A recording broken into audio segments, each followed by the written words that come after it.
Hello everyone, मैं आज आपके साथ विदाउट फ्राई करके एक बिस्किट रेसिपी शेयर करूंगी। इस बिस्किट रेसिपी बहुत ही यम्मी एंड मज़ेदार है क्योंकि इसको मुंह में देने की साथ साथ ही घुल जाते हैं।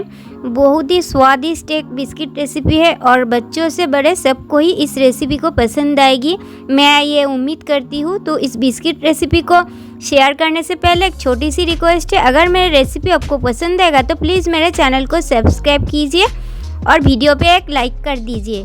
तो चलिए आप विदाउट फ्राई करके बिस्किट रेसिपी को शुरू करती हूँ।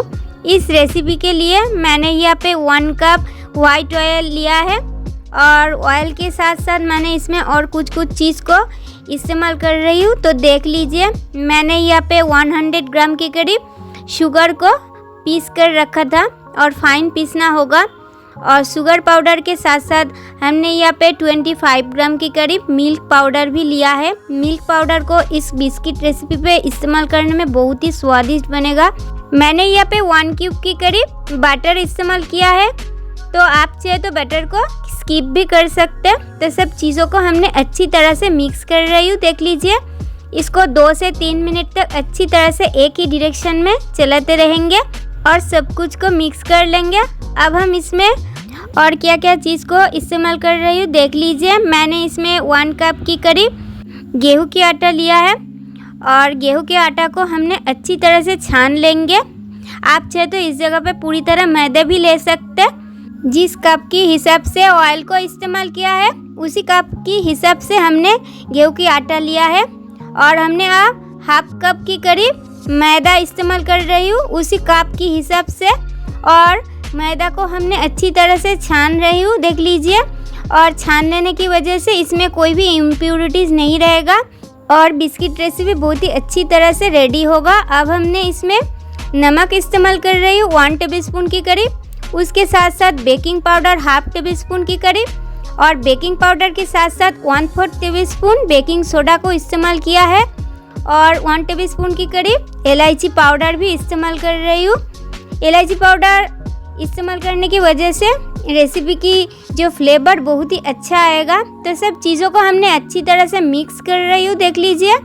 इसको हमने अच्छी तरह से 4 से 5 मिनट तक मिक्स किया है। अब हमने इसमें थोड़ा सा आटा इस्तेमाल कर रही हूँ, मुझे लग रही है इसमें चीनी की क्वांटिटी थोड़ी सी ज़्यादा है, इसीलिए हमने और हाफ कप की करीब गेहूं की आटा इस्तेमाल किया है। उसके साथ साथ हमने और 5 से 6 टेबलस्पून की करीब वाइट ऑयल भी इस्तेमाल कर रही हूँ।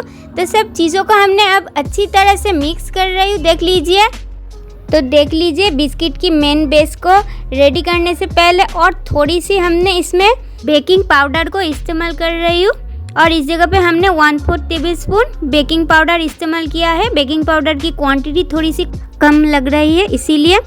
अब बिस्किट की डो पूरी तरह रेडी हो चुकी, इसको हमने बोल से निकल रही हूँ और दोनों बिस्किट को तैयार करके आपको दिखा भी रही हूँ इसकी शेप एंड साइज़। तो अब हमने देख लीजिए इसको और थोड़ा सा गूंद रही हूँ क्योंकि अच्छी तरह से इसको मसलते गूंदने में बिस्किट बहुत ही अच्छी तरह से बेक होगा। तो अब हमने इसको अच्छी तरह से हाथों में लेकर रोटी और पराठा की जो लोई की शेप होती है ना, उसकी तरह हमने इसको रेडी करूँगी। और इसकी शेप आप चाहे तो लंबा भी कर सकते, ये आपकी मर्ज़ी है। तो हाथों में घुमा के इसको आटे की लोई की तरह रेडी कर रही हूँ और इसकी साइज़ ज़्यादा बड़ा नहीं होगा, थोड़ी सी छोटी ही होगा। और इसको हमने चाकू लेकर थोड़ी सी कट रही हूँ और इसको डिज़ाइन करने में देखने में बहुत ही अच्छा लगती है। आप चाहे तो इसको बिना कट कर भी रेडी कर सकते, ये आपकी मर्ज़ी है। तो देख लीजिए, एक बिस्किट को हमने तैयार किया है, दूसरी और एक बिस्किट को हमने इसी तरीक़ा में तैयार करूँगी। तो सेम तरीक़ा में दूसरी और एक आटे की लोई को रेडी करके दिखा रही हूँ, देख लीजिए। ज़्यादा तक बड़ा नहीं होगा, मीडियम साइज़ की होगा लोई की शेप। तो इसको हमने सेम तरीक़ा में रेडी कर रही हूँ, देख लीजिए।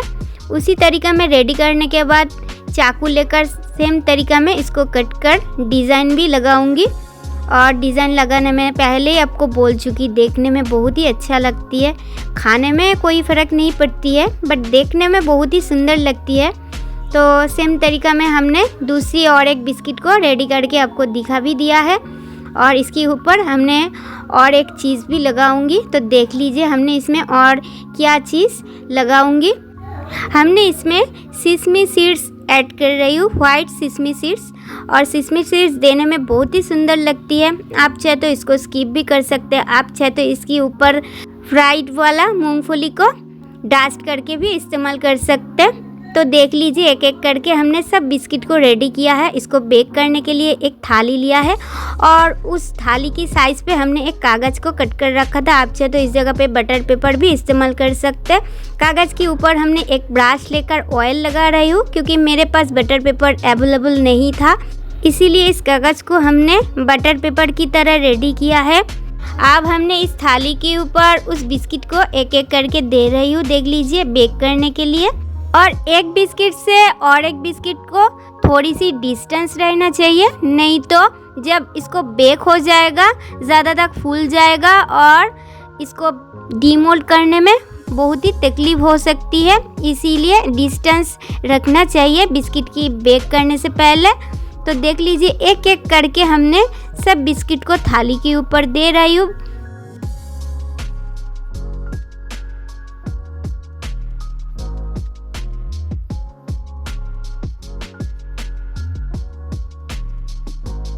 अब इस थाली पूरी तरह रेडी हो चुकी बेक करने के लिए। और अब हमने गैस ओवन पर जा रही हूँ और गैस ओवन पर एक कढ़ाई में बाली दिया है और कढ़ाई को हमने 10 मिनट्स तक प्री हीट किया है।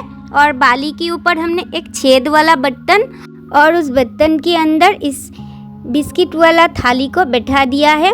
और इसको अच्छी तरह से बैठा देने के बाद इसके ऊपर एक ढक्कन लगा दूंगी। और ढक्कन लगा देने के बाद एक वेटेबल चीज़ भी कढ़ाई की ढक्कन के ऊपर दिया है। और इसको बेक करने के लिए पहले हमने 10 मिनट्स गैस की फ्लेम को हाई पे रख दूंगी और 10 मिनट्स होने के बाद फिर 15 मिनट्स मीडियम फ्लेम पे रख दूंगी।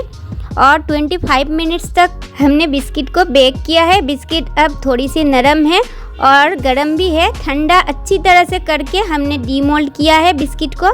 बिस्किट अब पूरी तरह रेडी हो चुकी, इसको हमने थोड़ी सी तोड़ के आपको दिखा रही हूँ। और इस बिस्किट मुंह में देने की साथ साथ ही घुल जाता है, इतना स्वादिष्ट बिस्किट रेसिपी है। एक बार ट्राई करके देख लीजिए प्लीज़। तो आज की इस विदाउट फ्राई बिस्किट रेसिपी आपको कैसी लगा कमेंट करके प्लीज़ बताइए। आज की वीडियो मैं यहाँ पे एंड कर रही हूँ। नेक्स्ट डे पे कोई न्यू रेसिपी लेके आपके साथ फिर मिलूंगी। तब तक के लिए बाय बाय, टेक केयर।